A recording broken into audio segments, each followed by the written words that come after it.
প্রত্যেককে আমি বলবো যাদের হচ্ছে যে হামের টিকা দেওয়া নাই, এটা করোনার মতো না, এটা অবশ্যই যাতে দেয়, এটা হচ্ছে যে অবশ্যই দিতে হবে। এবং এক্ষেত্রে বলে রাখি, যদি কারো দেওয়ার না থাকে বাই চান্স যে দেয়নি, ওর হাম হয়েছে, তাহলে করবে কি? খুব সহজ।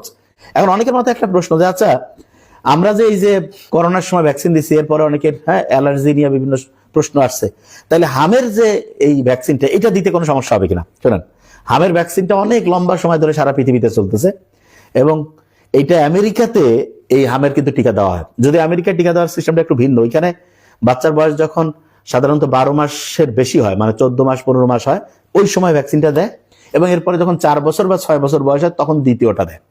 অনেকের মাথায় এরকম একটা প্রশ্ন না যে আমাদের দেশে তাহলে 9 মাসে কেন দেয়? কারণ আমাদের দেশের বাচ্চারা হামের যে হচ্ছে যে এইটার সাথে বেশি পরিমাণ রিস্কে থাকে, এই রিস্কে বেশি থাকার জন্য এই 9 মাসই যখন আমাদের শরীরে রোগ প্রতিরোধ ব্যবস্থাটা ফাইট করার উপযুক্ত হয়ে গেছে তখনই আমরা দিয়ে দিলাম। আসসালামু আলাইকুম।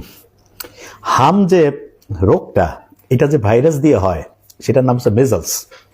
শুনলে একটু অবাক হবো আমরা যে এই যে ভ্যাকসিন দেই না, এই ভ্যাকসিনটা মূলত কিন্তু হচ্ছে ভাইরাসটাই দেওয়া হয় ভ্যাকসিনের মধ্যে। যে ভাই আপনি কি বলতেছেন? তাহলে একজনকে যখন একটা রোগের হচ্ছে ভ্যাকসিন দেয়, তখন কিন্তু ওই রোগটা যে ভাইরাস দিয়ে হয় বা যে ব্যাকটেরিয়া দিয়ে হয় সেইটা তার শরীরে ঢুকাই দেওয়া হয়। তা হাম যে মিজলস নামে যে ভাইরাসটা দেওয়া হয়, এই ভাইরাসটাকে আমরা করি কি, দুর্বল করে ফেলি। জীবিত আছে কিন্তু আদামরা করে ফেলি। আদামরা করার পরে তাকে আমরা যখন একটা বাচ্চার বয়স বাংলাদেশের প্রেক্ষাপটে 9 মাসের মতো বয়স হয়, তখন তার শরীরের মধ্যে ঢুকাই দিলাম। অনেকের মাথায় একটা প্রশ্ন আসে না যে 9 মাসের আগে কেন দেওয়া হয় না? কারণ আছে। আমরা যখন মায়ের গর্ভে ছিলাম, তারপরে যখন একটা বাচ্চা পৃথিবীতে আসলো, তখন মায়ের শরীরের নাভির সাথে বাচ্চার নাভির একটা কানেকশন ছিল এবং ওই কানেকশনের মধ্য দিয়ে, যেটাকে আমরা প্লাসেন্টা বা আমরা বলি, সেটা দিয়ে একটা অ্যান্টিবডি যার নাম আইজিজি, এইটা হচ্ছে মায়ের শরীর থেকে বাচ্চা শরীরে গেছে। এখন প্রথম 9 মাস বয়স পর্যন্ত দেখা যায় আইজিজি মানে মায়ের শরীরের যে রোগ প্রতিরোধের যে ব্যবস্থাটা, সেইটার ইমিউনোগ্লোবিউলিনটা, এক রকমের অ্যান্টিবডি, এইটা বাচ্চার শরীরে একটা উচ্চ মাত্রায় থাকে। এই কারণে ওই সময় যদি দেখা যায় আমি ওই ভ্যাকসিনটা দেই, তাহলে সে ঠিকভাবে কাজ করতে পারবে না, ও ধ্বংস করে দিবে।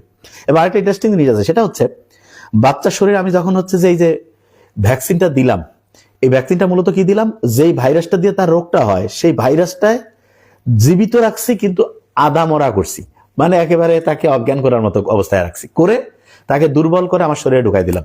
দেওয়ার পরে আমার শরীরের রোগ প্রতিরোধের জন্য দুইটা সিস্টেম আছে। একটাকে আমি সহজ করে যদি বলি, যে আমাদের শরীরের ভিতরে যে তরল অংশ আছে না, সেইখানে ফাইট করে, যার একটা স্পেশাল নামও আছে, সেটাকে আমরা বলতে পারি হচ্ছে যে বি সেল, বি লিম্ফোসাইট। আরেকটা আছে যে আমার শরীরের ভিতরে যে কোষ আছে, কোষের ভিতরে কাজ করে, যার নাম হচ্ছে টি লিম্ফোসাইট। সবচেয়ে ইন্টারেস্টিং জিনিস হচ্ছে, যখন আমি একজনের শরীরে ভ্যাকসিনটা দিলাম মানে হচ্ছে যেই ভাইরাসটা দিয়ে তার হাম রোগটা হইতো, সেই ভাইরাসটাকে আদামরা করে তার শরীরে ঢুকাই দিয়েছে। আমার শরীর করলো কি, রোগ প্রতিরোধ ব্যবস্থাটা তাকে চিহ্নিত করলো, কি রে এটা আমার শরীরের অংশ না?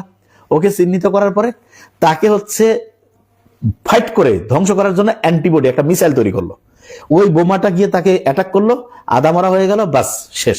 এখন অনেকের মাথায় একটা প্রশ্ন যে আচ্ছা আমরা যে এই যে করোনার সময় ভ্যাকসিন দিচ্ছি, এরপরে অনেকের অ্যালার্জি নিয়ে বিভিন্ন প্রশ্ন আসছে, তাহলে হামের যে এই ভ্যাকসিনটা এটা দিতে কোনো সমস্যা হবে কিনা? শোনেন, হামের ভ্যাকসিনটা অনেক লম্বা সময় ধরে সারা পৃথিবীতে চলতেছে এবং এইটা আমেরিকাতে এই হামের কিন্তু টিকা দেওয়া হয়। যদি আমেরিকার টিকা দেওয়ার সিস্টেমটা একটু ভিন্ন, ওইখানে বাচ্চার বয়স যখন সাধারণত 12 মাসের বেশি হয়, মানে 14 মাস 15 মাস হয়, ওই সময় ভ্যাকসিনটা দেয় এবং এরপরে যখন 4 বছর বা 6 বছর বয়স হয় তখন দ্বিতীয়টা দেয়।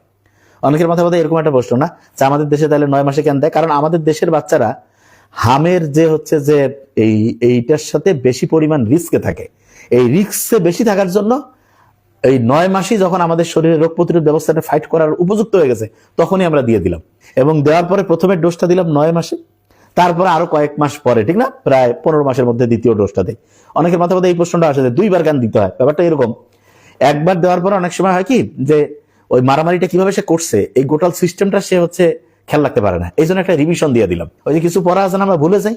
আমাদের শরীরে যে ফাইটিংটা করে, এই ফাইটিংটা কিভাবে করে একদম সহজ করে যদি বলি, আদামরা ভাইরাস তাকে ঢুকাই দিয়েছে, ঢুকানোর পরে আমাদের শরীর তার সাথে যে ঢুকছে সে কিন্তু দুর্বল, আর আমার শরীর তো একদম স্ট্রং অবস্থায় আছে, তাকে হচ্ছে কোনটা দিয়ে মারলে সে হচ্ছে ধ্বংস হয়ে যাবে, সেই জিনিসগুলো হচ্ছে তারা তৈরি করে, অ্যান্টিবডি নামে তৈরি করে তাকে অ্যাটাক করলো। অ্যাটাক করার পরে সে যখন ধ্বংস হয়ে গেল, এই গোটাল জিনিসটা ফিল্ম আকারে, ছবি আকারে বানায় রাখে। এবং এই যে আমরা বলি না যে ওই যে মেমোরি, যে ভাই তোর মেমোরিতে কি কি মুভি আছে, কি কি হচ্ছে স্পিচ আছে, ঠিক তেমনি করে আমাদের এই ফাইটিংটা গোটাল মেমোরি আকারে একদম রিজার্ভ থাকে।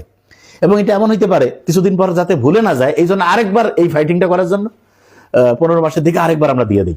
যখন দিয়ে দিলাম, দেওয়ার পরে ওই যে মুভিটা হইলো, মুভিটা বলতে কি, জীবাণু ঢুকছে, তার সাথে ফাইট করলো, ফাইট করার পরে তাকে ধ্বংস করে ফেললো, এবং গোটাল জিনিসটা মুভি আকারে একদম মেমোরিতে জমা থাকলো। এরপরে সত্যিকারে যখন কোনো জীবাণু ঢুকবে, জীবাণু বলতে পাওয়ারফুল যে হাম, যেই ভাইরাসটা দেওয়া হয় মিজলস, সে ধরা যাক ঢুকছে, তখন তাকে ধ্বংস করার জন্য আমাদের কি করতে হবে? আগেই তো আমরা হচ্ছে অ্যান্টিবডি তৈরি করে রাখছি, আগেই হচ্ছে জানি যে ও কি কি ডিস্টার্ব দিতে পারে, ওগুলো আগেই দিয়ে তাকে অ্যাটাক করে ফেলবে। এবং এখানে একটা সহজ ঘটনা বোঝার জন্য বলি, ওই ছবিটা ধরা যাক যে আমাদের ওই যে 71, 24 এই ঘটনাগুলো দেখলে আমাদের শরীর উদ্দীপ্ত হয় না, হ্যাঁ যে আমরা এরকম অসাধারণ কিছু করছি। এরকম আমাদের শরীর যখন দেখে যে এরকম জীবাণু আমাদের আগে ঢুকছিল, তাকে আমরা মারছি, মারার পরে আমাদের শরীর হচ্ছে ওই রোগটা থেকে মুক্ত হয়েছে, এই জিনিসটা দেখার পরে তার কনফিডেন্স লেভেল অনেক বেড়ে যায়, এবং সে আগের থেকে ওই জিনিসটা তৈরি করে রাখছে এবং তাকে হচ্ছে এরকম করে অ্যাটাক করে ধ্বংস করে ফেলে। আচ্ছা, এখন প্রত্যেককে আমি বলবো যাদের হচ্ছে যে হামের টিকা দেওয়া নাই, এটা করোনার মতো না, এটা অবশ্যই যাতে দেয়, এটা হচ্ছে যে অবশ্যই দিতে হবে। এবং এক্ষেত্রে বলে রাখি, যদি কারো দেওয়ার না থাকে, বাই চান্স যে দেয়নি, ওর হাম হয়েছে, তাহলে করবে কি? খুব সহজ। হামের জন্য সবচেয়ে বড় ঝুঁকিতে থাকে আমাদের চোখ। আমাদের চোখ দেখেন, আপনি চোখের দিকে তাকান, একটা ভেজা ভেজা ভাব আছে না? হামের যে ভাইরাসটা, সেইটা ঢুকে আমাদের শরীরের যে চোখ আছে, চোখের মধ্যেই এই এর উপরে যে ভেজা ভেজা অংশটা আছে, এইখানকার যে বলা যেতে পারে আবরণটা আছে, সেইটাকে ধ্বংস করে দিতে পারে। এইটা যদি ধ্বংস করতে না পারে, এই জন্য ভিটামিন এ দরকার। বয়স যদি কারো 6 মাসের কম হয়, তাহলে 50,000 ইন্টারন্যাশনাল ইউনিট আজকে দিল, তারপরের দিন আবার 50,000। তো বয়স 6 মাস থেকে 11 মাসের মধ্যে হয়, মানে 1 বছরের কম, তাহলে হচ্ছে 1 লক্ষ ইউনিট আজকে দিল, কালকে আবার 1 লক্ষ ইউনিট।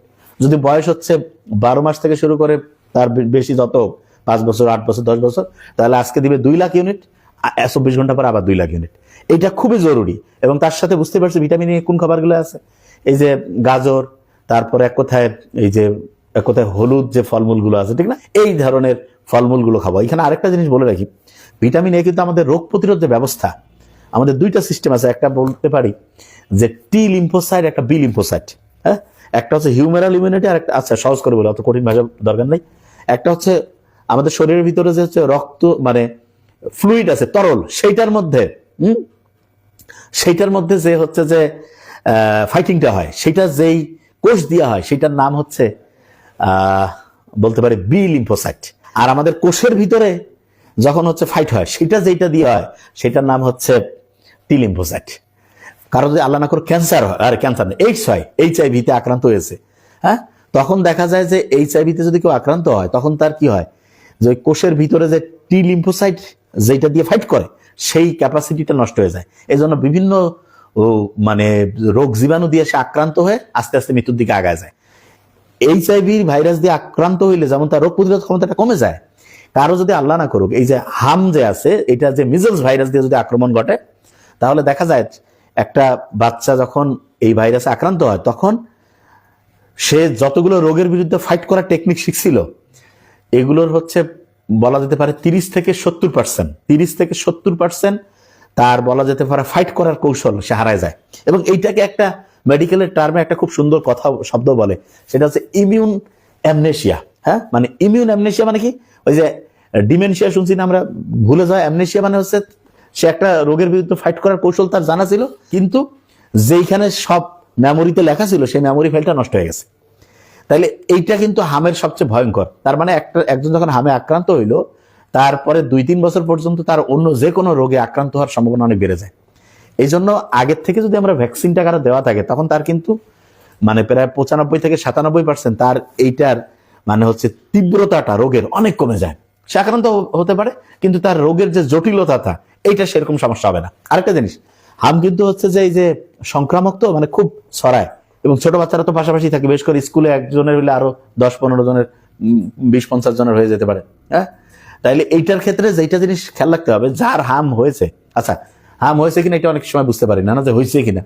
তো এইটার জন্য একদম যেটা দেখলে একদম নিশ্চিত হবে যে হয়েছে, সেটা কি, মুখটা একটু হা করে দেখবো যে সুজির দানা আছে না, সুজির দানার মতো ছোট ছোট, বা লবণের দানার মতো ছোট ছোট হচ্ছে গুটির মতো যদি হচ্ছে গালের 2 দিকে থাকে, এইটা হওয়ার পরে দেখা যাবে শরীরের মধ্যে র্যাশ আসছে, জ্বর আছে, কাশি থাকতে পারে, সর্দি থাকতে পারে, চোখগুলো লাল হইতে পারে। হ্যাঁ, এগুলো যদি থাকে তাহলে আমি বুঝবো। বিশেষ করে মুখের মধ্যে সুজির দানার মতো হইলে ডেঞ্জারাস, যা তার মানে হয়েছে।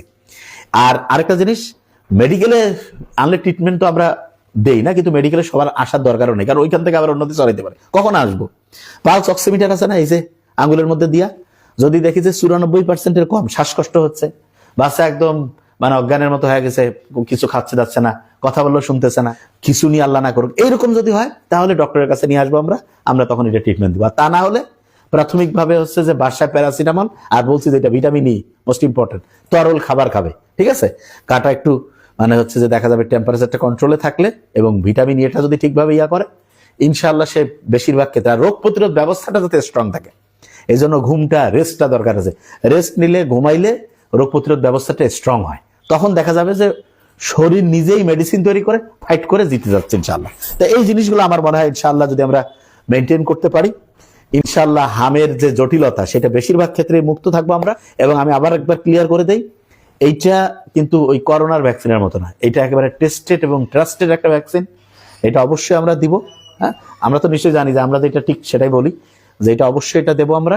এবং তার সাথে এটা আমেরিকাতেও দেওয়া হয়, ইউরোপিয়ান কান্ট্রিতেও দেওয়া হয়।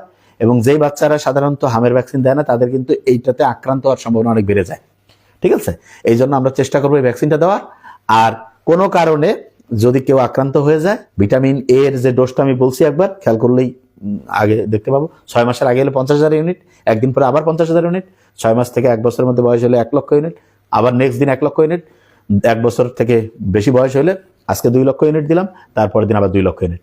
আর হচ্ছে গাজর, লেটুস, তারপর হচ্ছে ব্রোকলি, যেগুলোতে ভিটামিন এ আছে, হ্যাঁ, এই ধরনের হচ্ছে যে ইয়াগুলো খাবে। এবং খেয়াল রাখবো যে হামের কিন্তু এই যে আমাদের শরীরের যে এই যে এটা কি বলে আবরণ, ত্বক, এটা নষ্ট করে দেয়। হ্যাঁ, আর কুসুম কুসুম গরম পানি খাবো, যে এটা আবার কেমন কথা। হ্যাঁ, এটা রোগ প্রতিরোধ ক্ষমতাটা বাড়াবে এবং ইনশাআল্লাহ দুশ্চিন্তা মুক্ত থাকবো খুব সুন্দরভাবে। ইনশাআল্লাহ হামের যে প্রকোপ সেটা থেকে আমরা মুক্ত থাকবো। আর একটা জিনিস বলছি, একজনের হইলে তাকে আলাদা, তার আশেপাশে যাতে আমরা হচ্ছে অন্য বাচ্চাদের নিয়ে না আসি, তাহলে তাদেরও কিন্তু হামে আক্রান্ত হওয়ার সম্ভাবনাটা বেড়ে যাবে। তা আল্লাহ আমাদের এটা থেকে সবাইকে শেফা দান করুক। এবং ইনশাআল্লাহ এটা খুব দ্রুত আমরা ফাইট করে ইনশাআল্লাহ আল্লাহর রহমতে এইটার বিরুদ্ধে আমাদের যে ক্যাম্পেইন রয়েছে, এটা ঠিকভাবে সফল হয়ে দেখা যাবে যে এটার প্রকোপ অনেকটাই কমে যাবে। Thank you so much. আসসালামু আলাইকুম।